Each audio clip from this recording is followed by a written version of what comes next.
My name is Heather Lynn Martinez. I was diagnosed with stage 4 inflammatory breast cancer at the age of 37.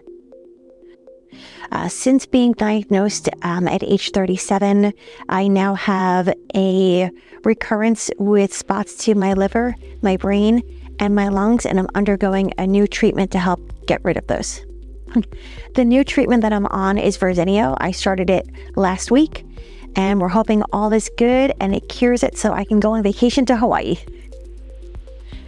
I'd like to thank my doctors over at MD Anderson, Dr. Valero, Dr. Woodward, Dr. Lucci, for saving my life back in 2017. My doctors in Rhode Island, Dr. Sykoff, my nurse Bethany, my Dr. Giordano, and my radiation doctor up at Boston. I'd like to thank my first chemo nurse Spike for getting me through the hardest part, and my nurse Bethany over at Women and Infants for always being there and making me laugh during chemo. I'd like to thank my mom for always being there for me, whatever I needed. For my dad for being a long-distance rock to lean on. To my mother-in-law, Ada, I miss you dearly. Thank you for everything that you've done and for our talks after chemo. To Kelly, my shorty sister, who I could not have got through 2020 without. And to her husband, Rix, for showing me what true love is. To my aunts for being there, for always being a sounding board and calmness. To my cancer sisters, both in Rhode Island and in New Orleans. And to friends both in Rhode Island, New Orleans, and to everywhere, thank you for always being there for me. And to Mark for taking care of such good care of me and taking care of Gizmo as well. The She-Rose program has been amazing. It has brought me new sisters, people to listen to, people who I can lean on who truly understand what I'm going through. The best part out of all of it has been the story crafting. It has really got my story out and made me realize that not only am I going through this, but others have gone through this, and it's helped me to soar in my life. The Gloria Gemma Foundation has been amazing. They've been a rock since I've moved here. I've learned so much from the people involved in Gloria Gemma. Their generosity has been amazing, and I'm so thankful for Maria and all the ladies in the program. You truly help us out through a tough time. I would say for anybody who's struggling, who feels alone, the She-Rose program is a great program, not only to bring together other cancer sisters, but to get the opportunity to get all of your cancer frustrations out in a wonderful environment. My name is Heather Lynn Martinez, and this is my story. Hi, everybody. I'm sitting here with Heather Martinez. How are you doing today? Hi, Lisa. I'm doing absolutely wonderful. How about yourself? So good. First of all, it's so good just because I just adore you, and we've known each other for such a long time, and it's so weird that we would be in two different cities working on this project together, two programs. I wanted to explain, I guess, to the audience that's listening that I first met you in New Orleans when you were part of was it the Dream Girl or no? Purple Rain? Purple Rain class of 2020. Yep. And how did you end up in New Orleans, and how did you end up now in Rhode Island, or vice versa? How did that come about? So I started in Rhode Island, and then I moved to New Orleans for 7.5 years, and then ended up moving back to Rhode Island, and so now this is home. Okay. And now, when you got diagnosed a second time, I mean, when you moved back to Rhode Island, were you fighting a reoccurrence? I've been stage 4 since I was diagnosed, so I'm always going to be fighting. But I talked with my doctors at MD Anderson, and they were confident in me relocating back up north to where home is and entrusting my care to the doctors over at Dana-Farber in Boston. Okay. So I just want to know how you're feeling, because I follow you on Facebook, obviously, because we're friends. Mm-hmm. But you have the most positive outlook, and yet you've been through so much. Is that positive outlook something that you really have to dig down deep to find? Or, I mean, explain being sick but positive. I've always been a positive person. It's always been something that my mother instilled in me, to look for the silver linings. I think the cancer diagnosis only put things in a different perspective. Now I have so much more to live for, so much more fighting, and the more positive I am, the happier I tend to be, And it was in 2020 that Kelly told me to take every advantage and say yes to everything. And she had the most positive attitude, and it just rubbed off on me. So now I keep that with me, and I'm positive every day, no matter what's going on. Now, for those people who don't know who Kelly was, do you want to explain who she is? Kelly was my cancer sister in 2020 going through the Unite program. We joked around that she was my short sister because she was 2 inches shorter than I was, and I'm not very tall. But we instantaneously clicked. And through everything that both of us went through, we had very similar stories, very similar histories, and she just rubbed off on me. She was the most positive person I've ever met. I love that. Well, for Unite and the She Rose program, you participated in some of these the first time around and now a second time around. So has there been anything that has really stood out for you that has helped you this time move further in your approach to battling this disease or tackling life? I think it really is the story crafting, because it really got me to dig deep into my cancer journey and just in life in general, and things that I had been holding on to that I was afraid or unsure how to get out. And the story crafting with the scar and put together really has helped me this time around a lot more than it did the first time around. Is there any, what is the method behind it though? What helped you, do you think? What really made a difference?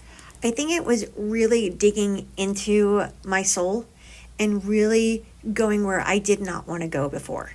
Doing this for 7.5 years, there were things that you've just kept down close to your heart.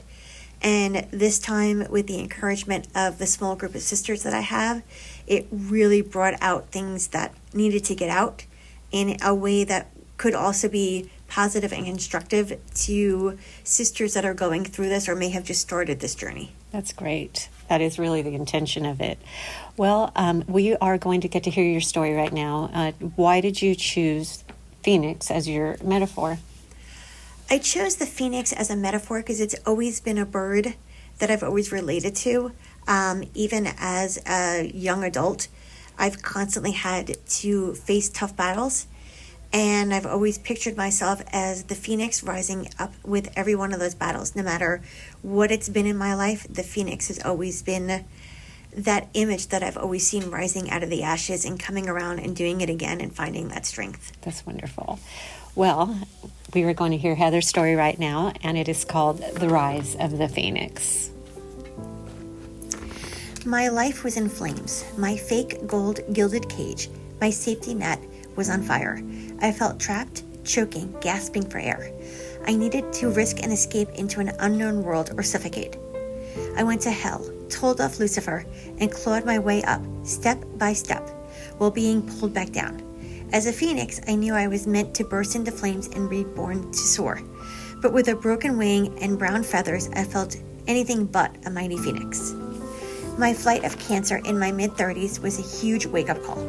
I never thought it would happen to me this early in life, despite family history. The stage 4 diagnosis changed everything.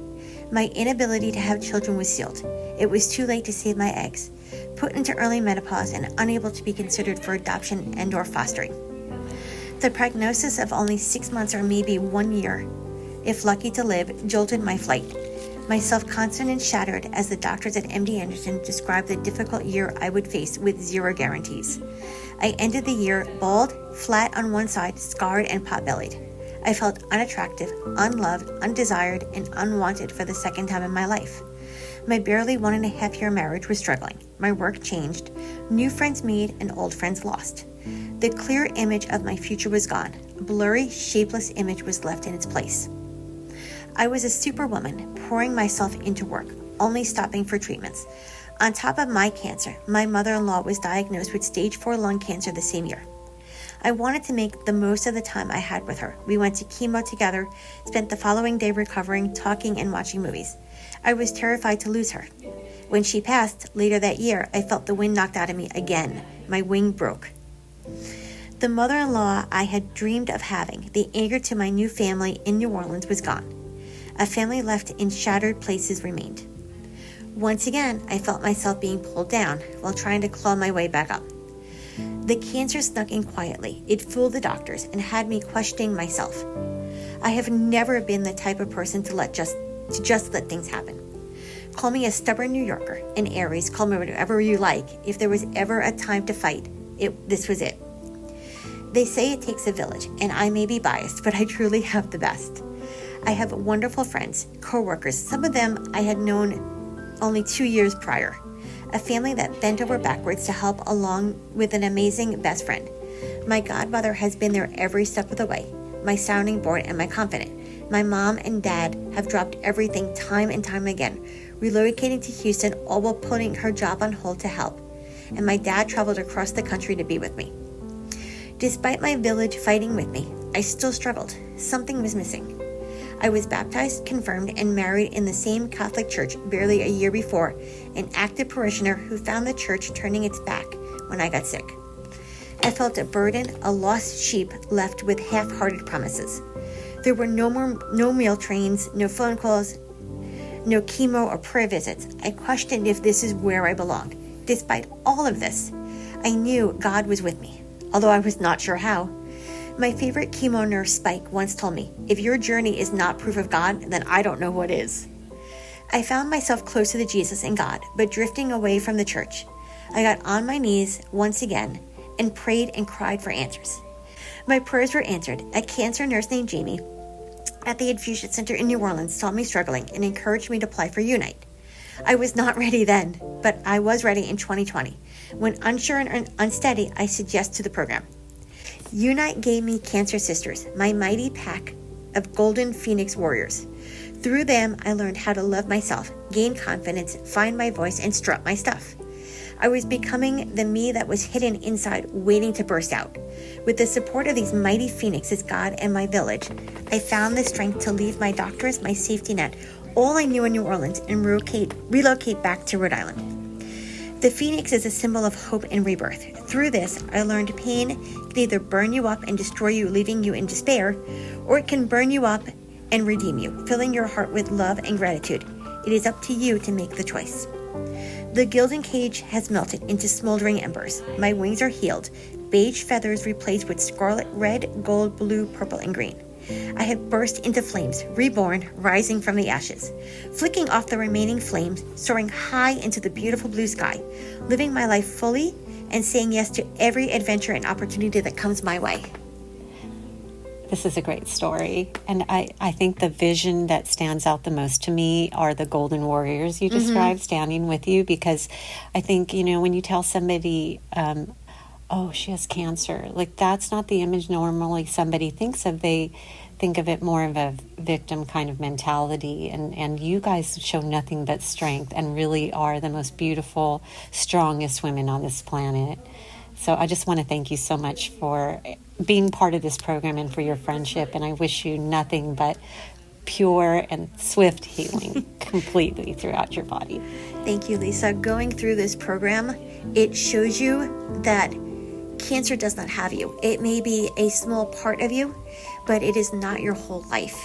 And having mighty gold phoenix warriors with you to fight the battle only encourages you to continue day by day to never give up that fight. Because if they're not going to give up, you're not going to give up. Well said, my friend. Thank you.